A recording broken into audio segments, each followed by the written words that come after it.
మీ business విస్తరించాలనుకుంటున్నారా? మార్చి 16, 17 హైటెక్స్ లో franchise India biggest ఫ్రో expo.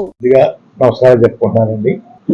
ముఖ్యమంత్రి గౌరవనీయులు జగన్మోహన్ రెడ్డి గారు పిలుపు మేరకు వైసీపీ పార్టీలోకి చేరడానికి నిర్ణయం తీసుకున్నానండి. 14వ తేదీ ఉదయం స్టార్ట్ అవుతానండి. ఈవినింగ్ 4 to 6 మధ్యన పార్టీలో జాయిన్ అవ్వడానికి వెళ్తున్నానండి. ఆ విషయం మీ ద్వారా నన్ను అభిమానించే వాళ్ళందరికీ తెలియపరచమని కోరుకుంటున్నానండి. 14వ తారీఖు అండి ఉదయం 8-9 మధ్య స్టార్ట్ అవుతానండి.